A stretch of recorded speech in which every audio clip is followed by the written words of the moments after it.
మీకోసం కొత్త వీడియోస్తో మీ ముందుకు వస్తున్నానండి. కానీ ఎవరు సబ్స్క్రైబ్ చేసుకోవటం లేదు. Please subscribe my channel. Hi friends, welcome to my channel. నేను మీ ప్రియా. ముందుగా అందరికీ తొలి ఏకాదశి శుభాకాంక్షలు అండి. ఈ ఏకాదశి సందర్భంగా నేనైతే విష్ణుమూర్తికి ఇష్టమైన ఏకాదశి ముద్దలను అయితే చేస్తున్నాను. ఇది మా నానమ్మ రెసిపీ అండి. మా నానమ్మ మా అమ్మ అయితే ప్రతి ఏకాదశికి ఈ ఏకాదశి ముద్దలు అయితే చేస్తారండి. ఆ రెసిపీని నేను కనుక్కొని మీకైతే ఎలా చేయాలో చూపిస్తాను. టేస్ట్ అనేది చాలా బాగుంటాయండి ఈ ఏకాదశి ముద్దలు. మీ ప్రాంతంలో ఏకాదశి ముద్దల్ని ఏమని పిలుస్తారో కింద కామెంట్ సెక్షన్లో అయితే కామెంట్ చేయండి. మీకోసం కొత్త వీడియోస్తో మీ ముందుకు వస్తున్నానండి. కానీ ఎవరు సబ్స్క్రైబ్ చేసుకోవటం లేదు. Please subscribe my channel.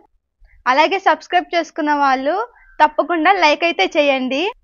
ఇక వీడియోలోకి అయితే వెళ్ళిపోదామా.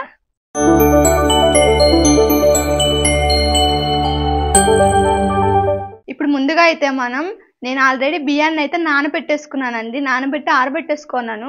ఇప్పుడు ఆ బియ్యాన్ని అయితే మనం మిక్సీకి అయితే వేసేసుకుందాము.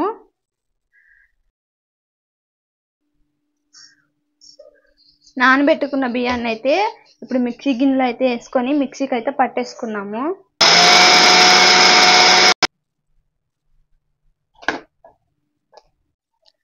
బియ్యాన్ని అయితే మనం మిక్సీకి అయితే వేసుకున్నామండి. బియ్యాన్ని అయితే ఇలా మెత్తగా మిక్సీకి అయితే వేసేసుకోవాలి. ఇప్పుడు ఈ మిక్సీకి వేసుకున్న బియ్యాన్ని అయితే ఇప్పుడు జల్లెడ పట్టుకోవాలి. ఇప్పుడు మిగతా నానబెట్టుకున్న బియ్యాన్ని కూడా మిక్సీకి అయితే వేసేసుకోవాలి.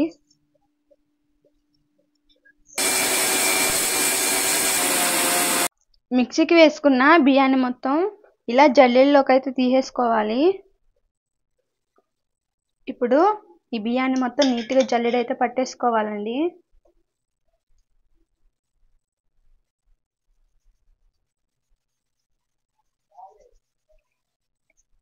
ఈ మిగిలిన నూకలను అయితే మళ్ళీ మిక్సీకి అయితే వేసేసుకోండి. ఇంకోసారి మెత్తగా వేసేసుకొని మళ్ళీ జల్లెడ పట్టేసుకోవాలి. మనకి పిండి అయితే చూసారా ఎంత మెత్తగా జల్లెడ పట్టుకుంటే. ఇలా అయితే పిండిని అయితే జల్లెడ పట్టేసుకోవాలి. 2 గ్లాసుల బియ్యానికి నాకైతే ఇంత పిండి అయితే వచ్చిందండి. పిండి అయితే జల్లించేసుకున్నానండి. ఇప్పుడైతే మనం వేరుశనగపప్పునైతే వేయించుకోవాలి.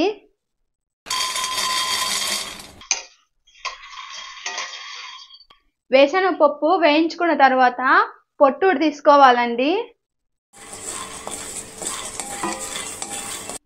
వేరుశనగపప్పు అయితే మనకి ఇక్కడ బాగా వేగిపోయిందండి. ఇప్పుడైతే మనం వేరుశనగపప్పు చల్లారిన తర్వాత పొట్టు అయితే తీసేసుకుందాము. వేరుశనగపప్పు అయితే చల్లారిపోయిందండి. ఇప్పుడైతే నేను పొట్టు అయితే ఒలిచేసుకుంటున్నాను. ఇలా చేత్తో పైన అయితే ఇలా నలుపుతూ పట్టునైతే ఒలిచేసుకోవాలి. వేరుశనగపప్పులకైతే పొట్టు అయితే ఒలిచేసుకున్నానండి. ఇప్పుడైతే మనం పాకం అయితే పట్టేసుకుందాము. కడాయి అయితే పెట్టుకున్నాను. ఇందాక వేరుశనగపప్పు వేయించుకున్న కడాయిని అయితే మళ్ళీ పెట్టుకున్నానండి. ఇప్పుడైతే నేను పాకానికి అయితే 1 కప్పు చక్కెరని అయితే వేసేసుకున్నాను. చక్కెరని అయితే వేసేసుకున్న తర్వాత నేను ఇక్కడ ఒక 1/2 గ్లాస్ వాటర్ని అయితే పోసుకుంటున్నాను.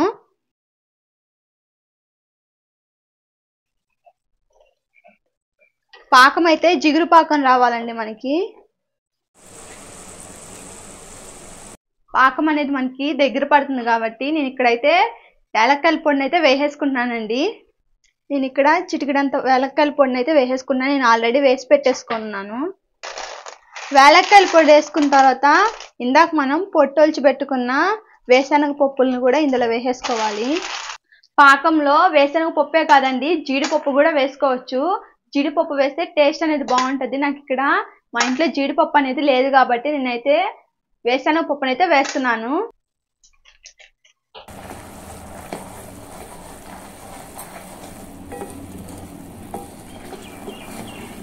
వేరుశనగపప్పు వేసుకున్న తర్వాత నేనైతే ఇక్కడ లేత కొబ్బరిని అయితే వేసుకుంటున్నానండి. ఫ్రెష్గా అయితే టెంకాయ తెచ్చుకొని ఆ టెంకాయలో ఉన్న కొబ్బరిని అయితే ఇలా సన్న ముక్కలు కట్ చేసుకొని ఇప్పుడైతే నేను ఈ పాకంలో అయితే వేస్తున్నా. ఇవన్నీ ఇప్పుడు బాగా కలుపుకోవాలి.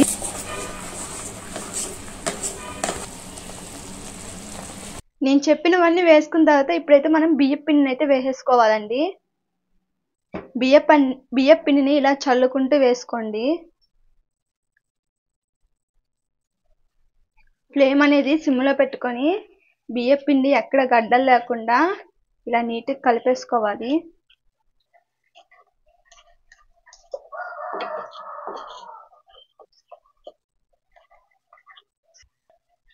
ఇలా వేసుకుంటూ కలుపుకోవాలి. బియ్య పిండిని ఒక సైడ్ వేసుకుంటూ ఇంకో సైడ్ కలుపుకుంటూ వేసుకోవాలండి.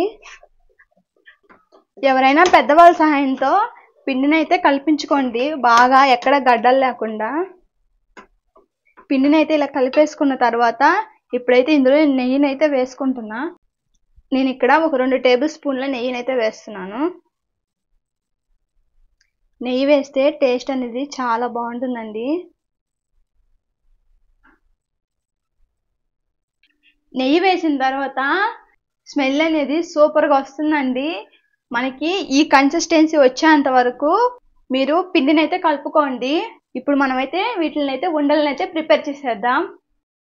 చేతికైతే ఇలా కొద్దిగా నెయ్యిని అయితే పూసుకోవాలండి. నెయ్యిని నీట్గా ఇలా చేతికి పూసుకొని పిండి అనేది వేడిగా ఉన్నప్పుడే ఉండలను అయితే చేసేసుకోండి.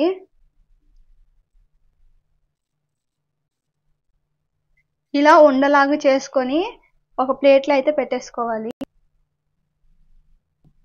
ఇలాగే మిగతా వాటిని కూడా ఉండల్లా చేసుకొని ఒక ప్లేట్లో అయితే పెట్టేసుకోండి.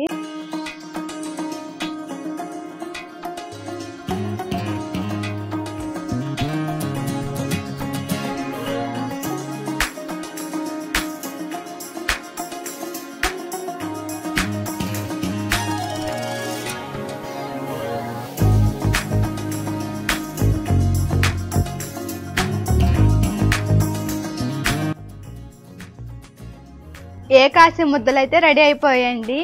ఈ ఏకాశికి మీరు కూడా ఇలా ఏకాశి ముద్దలు అయితే ప్రిపేర్ చేసి ఎలా వచ్చిందో కింద కామెంట్ సెక్షన్లో అయితే కామెంట్ చేయండి. ఈ ఏకాశి ముద్దలు టేస్ట్ అనేది చాలా బాగుంటాయండి. కంపల్సరీగా మీరు కూడా ట్రై చేయండి. మీకు మా ఛానల్ కానీ మా రెసిపీస్ కానీ నచ్చినట్టయితే లైక్, షేర్, సబ్స్క్రైబ్ చేయడం మాత్రం అస్సలు మర్చిపోకండి. సబ్స్క్రైబ్ చేసుకున్న వాళ్ళు పక్కన గంట సింబల్ని అయితే క్లిక్ చేయండి. నేను ఎప్పుడైనా వీడియోస్ అప్లోడ్ చేస్తే అది మీకు నోటిఫికేషన్ రూపంలో వస్తుంది. మీకు మీ కుటుంబ సభ్యులకి మరోసారి తొలి ఏకాదశి శుభాకాంక్షలు. మరో వీడియోలో మరో రెసిపీతో మళ్ళీ కలుసుకుందాం. Okay, bye. చెయ్యి అయితే కాలిపోతుంది.